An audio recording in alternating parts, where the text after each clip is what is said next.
بسم اللہ الرحمن الرحیم الحمد للہ رب العالمین والصلاة والسلام علی اشرف الانبیاء والمرسلین سیدنا و نبینا و شفیعنا ابی القاسم محمد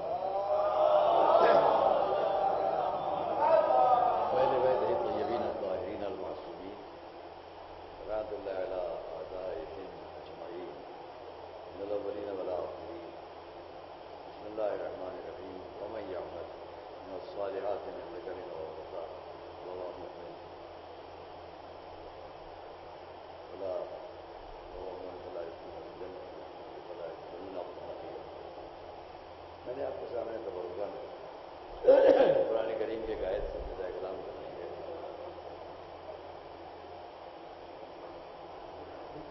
ایسے ہی رہ گیا.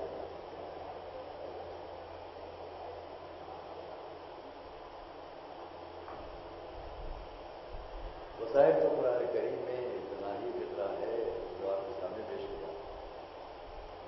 جو بھی عمل صالح بجالا ہے ومن یا عمل صالح من الصالحات ذکر و انثی مردوں میں ہو یا عورتوں میں وہ مؤمن اور وہ ایمان بھی رکھتا ہو کہ جو کام وہ کر رہا ہے وہ اچھا ہے.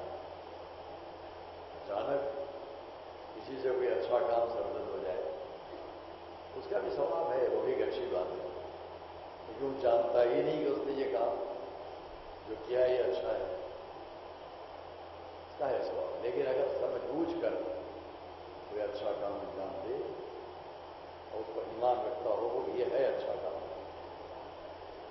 تو قرآن نے کہا کہ بولا کہ اپنے جنت بلا یظلمون نقیرا, یہ جنت والے لوگ ہیں. ہمارے اور آپ کے سامنے یہ ایک اچھا کام زمانوں سے یہاں ہو رہا ہے کہ جو ہماری اس سینی پڑھ کے بچے آج تک نام تو یہی چل رہا ہے.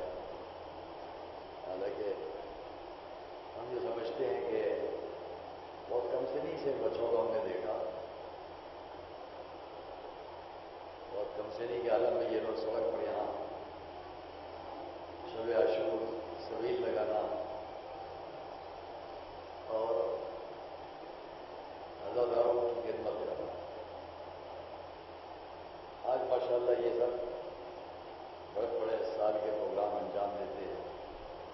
30 شعبان, اس کے علاوہ قوم کے درمیان راشن پہنچانا, مشینیں, سلائی, بچیوں کی تعلیم, انتظام, ان کے لیے مختلف سلائی بنائی چیزوں کے لیے انتظامات. تو یہ اتنا بڑا جشن جس کی ابھی تو ہم عادی ہیں, یہ ابتدا ہے اور تھوڑی دیر میں یہاں باہر کا چھلک رہا ہوگا. یہ ان کا خلوص ہے, ان کی محنت ہے, ان کی مشقت ہے, جو ایک بہت منفرد پروگرام عالمی پیمانے پر یوم زینب ہوتا ہے. میرا کام ہے افتتاح کر دینا اور افتتاح کے نام پر ابتدا کرنا اور ابتدا کے نام پر لوگوں کو جمع کر دینا. آج میں کوئی دوسری بات آپ کے سامنے کہوں گا. سال گزشتہ ہم نے آپ کے سامنے خطابات حضرت زینب کو نقل کیا. آج یہ ایک الگ سی بات, میں آج کے کچھ حالات سے متاثر ہوں اور وہ آپ کے سامنے پیش کروں گا. پہلی بات تو یہ ہے کہ جو ایک سلوات بھیجنے والے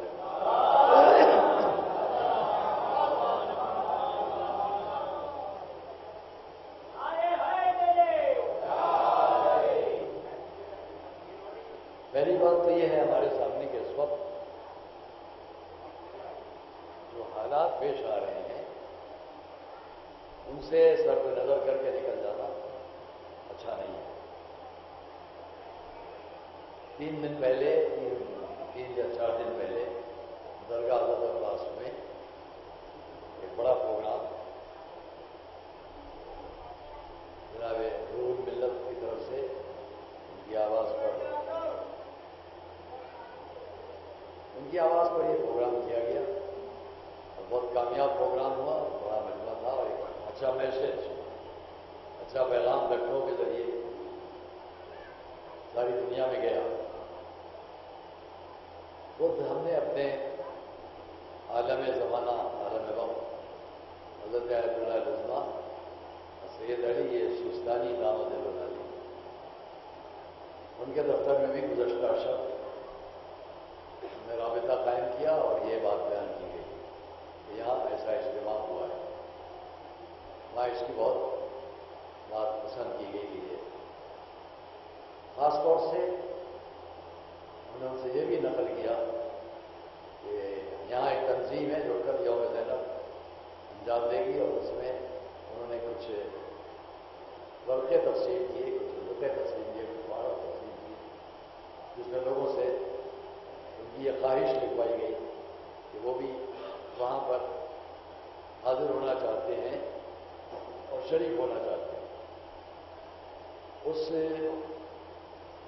جہاد سے مراد تلوار چلانا نہیں، بلکہ جو دین کے دفاع اور دین کی حفاظت کے لیے کام انجام پا رہا ہے اس میں شریک ہونا چاہتے ہیں۔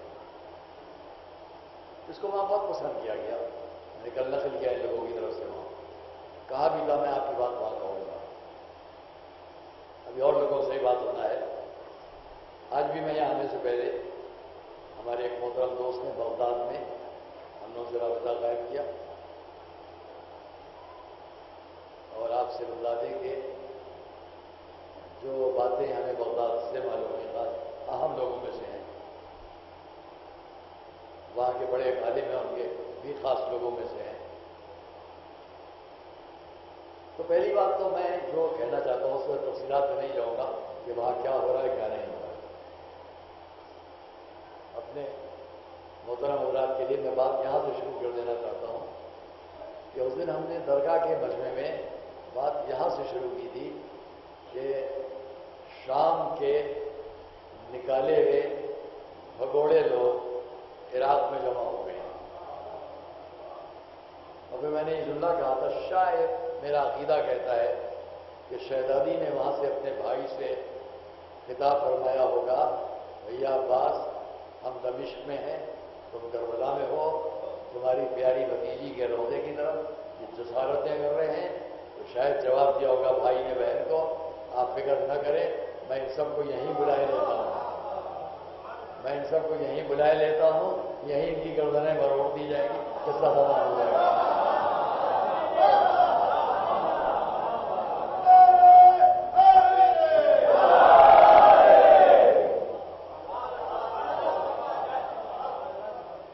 سارے آثار یہی ہیں، ان تفصیلات کا وہی تو نہیں بیان کروں۔ میں دوسری بات کے لیے میں کچھ ہمیشہ لکھ کے لاتا ہوں یا جمع کر کے لاتا ہوں، کوئی ریکارڈ اس وقت بھی ہے، وہ میں آپ کو پیش کروں گا۔ ایک صلوات بھیجے محمد علیہ۔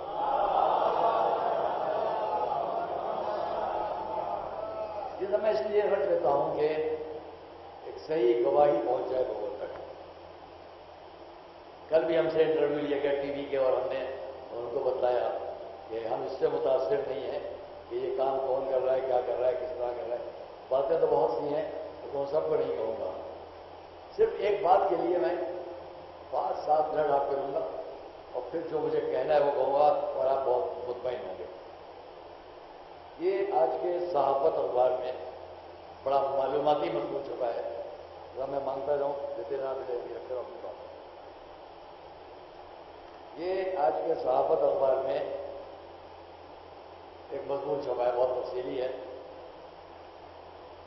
اور یہ میں اس لیے کہہ رہا ہوں کہ اس وقت ایک بات پوچھی جا رہی ہے اور کہی جا رہی ہے کہ کیا عالم اسلام میں جو ہم لوگوں میں مسلکی فرق ہے اس کے حساب سے کوئی ایک مسلک والے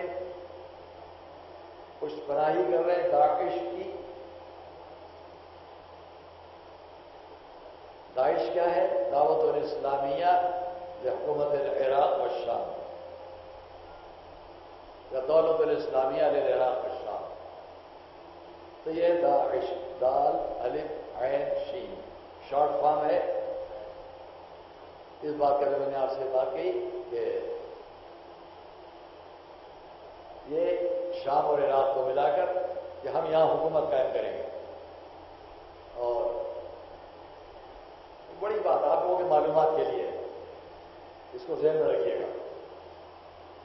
میں اپنے ہندوستان کے ان علماء سے جس میں پورے مضمون میں یہ ثابت کرنے کی کوشش کی گئی ہے، جس کی سرخی یہ ہے، میرا نہیں ہے، آج کے اخبارات میں ہے، کیا داعش واقعی ایک سنی گروہ ہے؟ پھر اندر تفصیلات پیش کیے گئے، ایسا نہیں ہے. ٹھیک ہے، بہت بس اس کو میں نے جو انتخاب کیا وہ تھوڑا سا، باقی تک چھوڑ دو، بہت معلوماتی مضمون ہے. لیکن یہ کہ میں اپنے ہندوستان میں ہی، کیونکہ آج بھی میں اس کو متعصبانہ انداز میں بات نہیں کہوں گا، بہت احتیاط سے بات بچا کر رہا ہوں. ابھی بھی اس وقت ٹرین میں میرے ایک ساتھی اور دوست انہوں نے مجھ سے بہت ضد کی کہ نہیں آپ یہی کہیے کہ میں آپ کا شاگرد نہیں، عالم ہے، عالم جلیل ہے، آج ہی نجف سے اترے ہیں دہلی اور ٹرین سے اس وقت وہ جا رہے ہیں. میں نے ان سے کہا تھا کہ ضرورت پڑے گی تو میں آپ کو موبائل سے ٹچ کروں گا اور آپ کی آواز اس مجموعہ کو سنواؤں گا. ضرورت سمجھی میں نے تو میں کروں گا. آج ہی نجف سے آئے اور وہ بتلائیں گے وہاں کیا ہو رہا ہے. اتنا انتظام کر کے میں اس جلسے میں آیا ہوں کہ میں بہت وقت تو نہیں رکا، لیکن میرے جیب میں موبائل ہے. میں ان سے کہے ہوئے ہوں کہ اگر مجھے ضرورت پڑی تو اتنا بڑا جشن یاد ہوتا ہے، میں مجموعے کو آپ کی آواز سنواؤں گا کہ آپ کیا دیکھ کر آ رہے ہو. میں نے آج ہی محتاط میں جن سے رابطہ قائم کیا، ان سے میں نے پوچھا کہ پشت پناہی کون کر رہے ہیں. لیکن اس لفظ سے معروف نہیں ہونا چاہیے کہ کوئی صاحب سعودی عرب سے تعلق رکھتے ہیں. یا تو آپ وہاں سے لفظ سعودی عرب ہٹا دیجئے، پرانا لفظ حجاز رکھ دیجئے، ہمیں کوئی اعتراض نہیں ہوگا. جب پوری ایک مملکت اسلامیہ کو سعودی کہا جاتا ہے تو یہ ایک خاندان کی ملکیت ہو کر رہ گئی ہے، اسلام کی ملکیت نہیں ہے.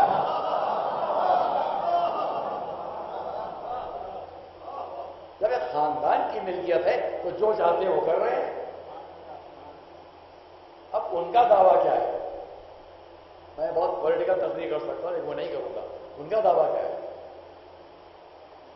مسلسل میں ان سب چیزوں کو بڑی گہری نظروں سے دیکھ رہا ہوں. آپ سے بتا دوں یہ مضمون بڑے بڑے مضمون نگار، بڑے بڑے ٹیلی ویژن جرنلسٹ اپنی اپنی باتیں، کیونکہ میں پوری عرب دنیا کے جو چینل ضروری ہیں ان کو دیکھ کر بات کر رہا ہوں. عربی میں مسلسل جو وہاں کے بڑے نامہ نگار اور بڑے بڑے جائزہ لینے والے، بڑے صلاحیتوں والے لوگ جو باتیں کر رہے ہیں اس کو ذہن میں رکھتے ہیں. سب کا کہنا ایک ہے کہ سعودی عرب میں اور ان کے جو حاکم ہیں انہوں نے عراق کی حکومت سے یہ کہا اور شام کی حکومت سے یہ کہا بشار الاسد نے جو زیادتیاں اپنے ملک میں کی اس کا نتیجہ یہ انقلاب ہے جو شام میں آ رہا ہے، اور عراق میں مالکی حکومت نے جو زیادتیاں اپنے لوگوں پر کی اس کا نتیجہ وہ انقلاب ہے جو عراق میں آ رہا ہے. میں جسٹیفیکیشن اور عدالت کا قائل ہوں. میں ساری دنیا کے نہیں، اپنے ملک کے عالم اسلام کے چنندہ علماء سے بڑے ادب سے کہوں گا کہ اگر شام میں کچھ لوگوں پر شام کی حکومت نے ظلم کیا، یا فرض کیجئے میں کہہ رہا ہوں، اور عراق میں عراق کی حکومت نے اپنے لوگوں پر کچھ ظلم کیا، تو دونوں جگہ ایک گروہ کھڑا ہو گیا اور وہ گروہ اتنا طاقتور کہ اس کے پاس ٹینک بھی ہیں، توپیں بھی ہیں، راکٹ بھی ہیں، مشین گنیں بھی ہیں، اور لاکھوں انسان شام کے بھی تقریباً 40 لاکھ افراد آج بتایا گیا ہے کہ شام کے مہاجرین بن گئے. اور آج ہم دیکھ رہے تھے یو این او کی طرف سے جو معلومات دیے گئے ہیں کہ 1.5 کروڑ تقریباً 1.5 کروڑ لوگ ان 3 مملکتوں کے پناہ گزین بن کے دوسری جگہوں پر ہیں. تو میں بڑے انصاف سے مطالبہ کرتا ہوں منصف لوگوں سے، انصاف کرو کہ اگر شام کی حکومت نے ذرا سا ظلم کر دیا یا عراق کی حکومت نے ظلم کر دیا تو آپ نے اس جگہ کے انقلابیوں کی حمایت کے لیے یہ کہا یہ ٹھیک کر رہے ہیں اس لیے کہ ان پر ظلم ہوا تھا۔ تو اگر کسی حکومت کا ظلم کرنا یہی نتیجے پیش کرتا ہے تو خدا را یہ تو بتلا دو کہ تمہارے ملک میں کیا ساری رعایا مطمئن بیٹھی ہے؟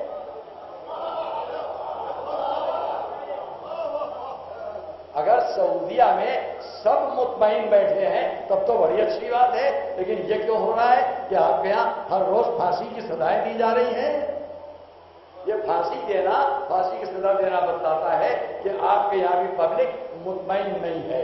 جب مطمئن نہیں ہے تو جو یہاں ہو رہا ہے اور وہ وہاں ہو رہا ہے وہ آپ کے یہاں کیوں نہیں ہو رہا ہے؟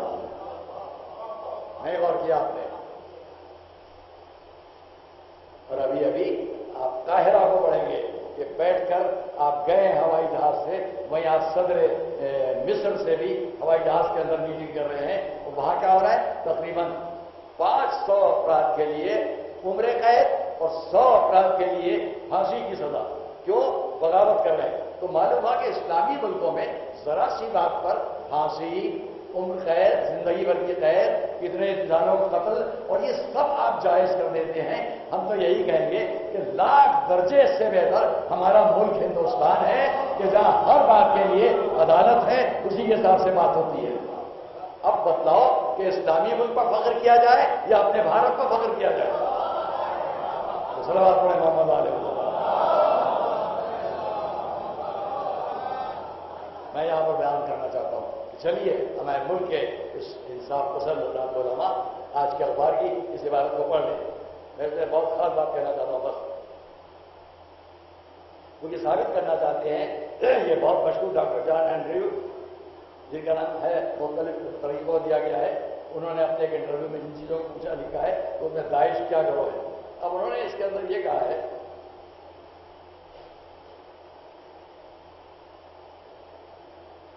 جہادی نام نہاد گروہوں میں لڑنے والے افراد یہ سمجھ رہے ہوتے ہیں کہ شاید وہ اسلام کی خدمت کر رہے ہیں، ایسا نہیں ہے، وہ دشمن کے مفادات کا تحفظ کر رہے ہیں، انہیں خود علم نہیں ہوتا۔ ان کا کہنا ہے ان کا رویہ بالکل غیر اسلامی ہے، ان کا رویہ بالکل غیر اسلامی ہے۔ آپ یہ ثابت کرنا چاہتے ہیں کہ مسلمان نہیں ہے۔ انہوں نے کہا کہ داعش کے گروہ دہشت گردی اور جرم کو فلم بناتے ہیں اس کی اور مزے سے نشر کرتے ہیں، جو کہ خود ایک غیر اسلامی فعل ہے، اور اس کا بڑے فخر سے کہتے ہیں اپنے جرائم و ظالمانہ کارروائیوں میں فخر کرتے ہیں۔ میں نے اپنے مضامین جو 14 قسطوں میں شائع ہوئے تھے، قتل، قاتل اور اسلام، اس میں پریزیڈنٹ آف رشیا کا میں نے قول نقل کیا تھا کہ امریکہ ان کی کیوں مدد کرنا چاہتا ہے جو انسانی کلیجوں کو نکال کر کھا رہے ہیں۔ اس مضمون میں انہوں نے لکھا ہے، ڈاکٹر مورو یہ کہتے ہیں کہ ایسی درجنوں ویڈیوز موجود ہیں جن میں داعش کے دہشت گرد مرے ہوئے سپاہیوں کے جگر نکال کر کھا رہے ہیں۔ ایک بات ہو گئی، زیادہ نہیں، اس میں سے ایک جرم بیان کر رہا ہوں۔ دوسرا یہ ڈاکٹر کہتے ہیں کہ ایک اور ویڈیو میں ایک خاتون کو اس کی بے حرمتی کی جا رہی ہے اور نعرہ تکبیر لگائے جا رہے ہیں۔ آگے چل کر وہ لکھ رہے ہیں داعش کے دہشت گردوں نے عراقی فوج کے 1700 افراد کو قتل کیا ہے، اور ان میں سے اکثریت وہ تھی جو ان کے سنی بے شمار بھی ہیں، ان کو قتل کیا ہے، کیونکہ انہوں نے ان کا ساتھ دینے سے انکار کر دیا تھا۔ اب یہی وہ لکھتے ہیں ان کے اصولوں کے مطابق عورتوں کی بے حرمتی، ان کی بے عزتی اور ان کے نزدیک جہاد النکاح جیسی لعنت بھی جائز ہے۔ یہ مفتی سعودی عرب کا عبدالعزیز جس نے یہ فتویٰ دیا کہ جہاد النکاح بھی ایک نئی اصطلاح ایجاد کی اور یہ جائز ہے۔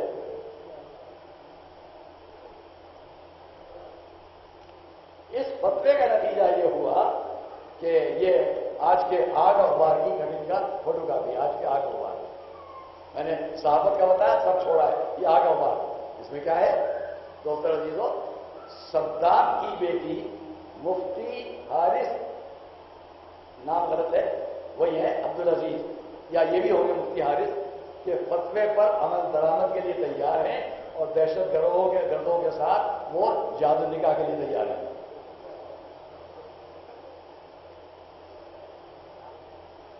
اسی میں انہوں نے یہ بھی لکھا ہے کہ ابھی حال میں موسل کے شہر میں دہشت گردوں نے 4 خواتین کی جس طرح کی حرمتی کی، اس پر انہوں نے سوسائڈ کر لیا اور خودکشی کر لی۔ اور وہیں پر یہ بھی ہے کہ اسی گروہ کے دہشت گردوں نے شہریوں سے کہا کہ تمام ٹی وی چینل پر آیا ہے کہ وہ اپنی بیویوں کو اور اپنی بیٹیوں کو ان کے پاس بھیجیں، اور جو نہیں بھیجے گا اس کے خلاف قانونی کارروائی کی جائے گی۔ یہ بھی میں نے آپ کو سنا دیا۔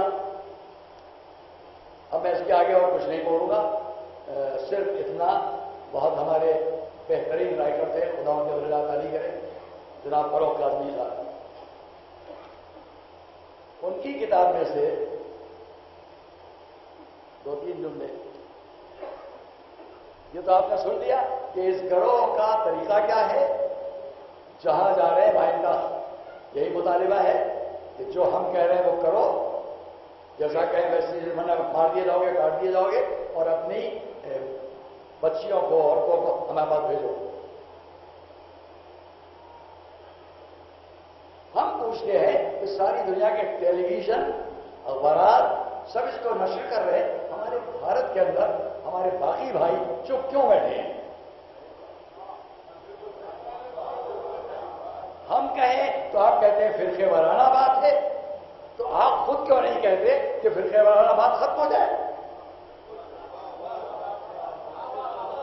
اور میں ثبوت میں آپ سے ایک بات کہتا ہوں جس کو میں ابھی آپ سے کہہ چکا کہ ابھی میں یہ موبائل نکالوں اور ابھی آپ کو آواز سنوا دوں ان صاحب کی جو عالم ہیں، عالم جلیل ہیں، یہ سب وہ ٹرین میں ہیں، آج ہی نیرو سے آئے۔ آغائش سیستانی کے میں نے کل بھی جو انٹرویو دیا ہے، میں اس کو نہیں رکھتے رہوں گا، جو میں کل بھی انٹرویو دیا ہے ون ٹی وی پر، اس میں نے اس بات کو کہا ہے، وہ اس کو نشر کر رہے ہیں مختلف رسیوں سے۔ میں اس کا قائل نہیں ہوں کہ یہ فرقہ اور یہ مسلک اور یہ فرقہ اور یہ مسلک، اس کا میں قائل ہو کر بات نہیں کر رہا ہوں، لیکن میں ایک عام بات ضرور کہتا ہوں کہ جو نظریہ، جو مسلک اس مجمع کا ہے، جہاں جہاں اس نظریے کا جو مجمع ہے، تو وہ ایک بات کھل کر کہتا ہے نا، اور ثبوت کیا ہے کہ ہمارے عالم آغا سیستانی نے عراق میں یہ جب اعلان کیا کہ ان کے مقابلے کے لیے کھڑے ہو جاؤ، تو انہوں نے اس فرقے کے لیے کوئی نام نہ لے کر یہ بتلا دیا کہ ہم متعصب نہیں ہیں کہ ہم کسی ایک نام پر مہر لگا دیں۔ توجہ کر رہے ہیں آپ؟ اس کا نتیجہ یہ ہوا کہ آج کے میرے دوست نے بتلایا کہ تقریباً 90% جو دوسرے مسلک کے لوگ عراق کے اندر رہتے ہیں، انہوں نے بھی آغا سیستانی کے فتوے کی تائید کی ہے۔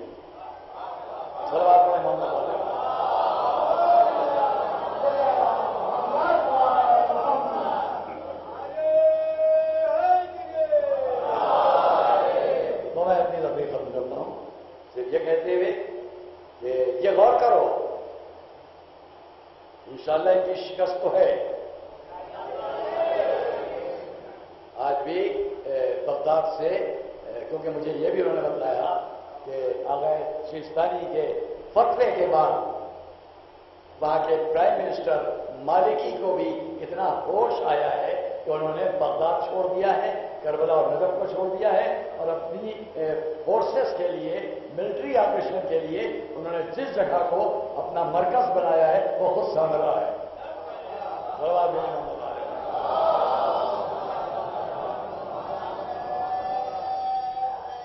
میں آپ کو سمجھانے کے لیے نقشے کے بطور ایک بات کہتا ہوں تاکہ آپ سمجھ جائیں۔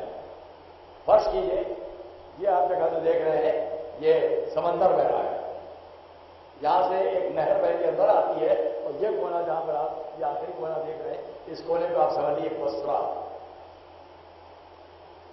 نیچے میں نقشہ ہے لیکن میں آپ کو خالی یوں سمجھاؤں، اس جگہ کو آپ بصرہ سمجھیے۔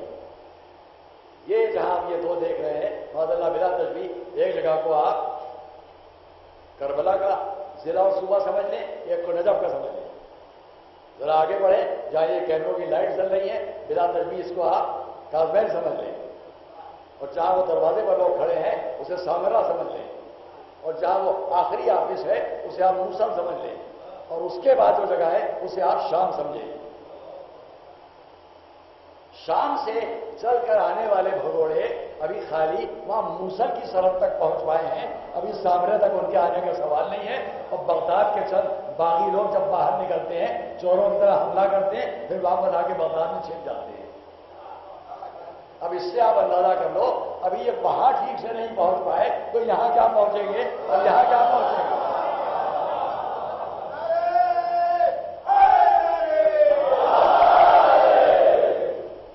اور آج ٹیلی ویژن پر دکھایا جا رہا تھا، وہی کی ڈش جو ہے اس میں دکھایا جا رہا تھا کہ دوسرے عالم جن کی پارٹی نمبر 2 پر آئی ہے الیکشن میں، فرسٹ پارٹی بن کر آئی ہے مالکی کی، سیکنڈ پارٹی بن کر آئی ہے مقتدر صدر کی، اور تھرڈ پارٹی بن کر آئی ہے عمار الحکیم کی. اس کے بعد توڑ دیں. عمار الحکیم وہ ہے کہ جو ہمارے استاد حضرت اعلیٰ سید محسن الحکیم رحمۃ اللہ علیہ کے ہوتے ہیں، ان کے بیٹے کے بیٹے ہیں. ان لوگوں نے اس حکومت کو بنایا ہے، آزاد کرایا ہے. میں اپنی بات ختم کر رہا ہوں. دوستوں اور عزیزوں یاد رکھو، یہ جو ہر طرح سے گھوم پھر کر آئے ہیں، پیٹ پٹا کر وہاں سے چلے ہیں شام سے، اور وہاں بھی اور مارے جا رہے ہیں، اور اب آئے ہیں یہ عراق کے اندر. جب عراق میں آئے ہیں تو یہ کیا کر رہے ہیں؟ اتنے بھوکے ہیں. یاد رکھنا، میں ایک جملہ کہنے جا رہا ہوں، یہ آج کے بھوکے نہیں ہیں.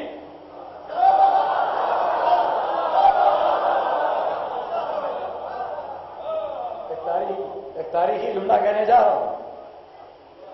یہ جن کے لیے صدر روس نے امریکہ سے کہا کیا حمایت آپ ان کی کر رہے ہیں جو انسانی کلیجے چبا کر کھا رہے ہیں.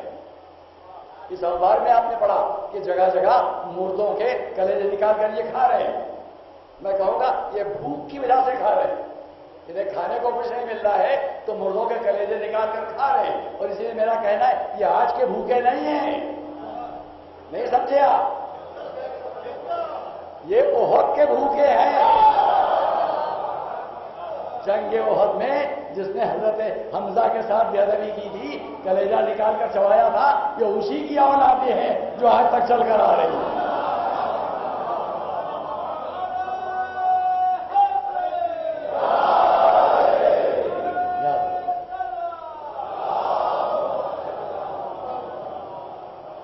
لیکن نہ وہ کبھی کامیاب ہوئے تھے اور نہ یہ کبھی کامیاب ہوں گے. اور اس لیے ہمارا یقین ہے کہ جس شہزادی نے دربار یزید میں کھڑے ہو کر یہ کہا تھا، او یزید تو کیا یہ سمجھتا ہے کہ تو اس ذکر کو روک لے گا؟ قسم کھا کر شہزادی نے فرمایا تھا، فواللہ لا تمحو عن ذکرنا، خدا کی قسم تو ہمارا ذکر کبھی روک نہیں سکتا. آج بھی یوم زینب میں یہ پروگرام بتا دیتا ہے کہ تم کیا ذکر زینب کو روکو گے. جب ان کے در کے مختلف وابستہ لوگوں کا مقابلہ نہیں کر سکتے تو دربار حسین کا مقابلہ کیا کرو گے؟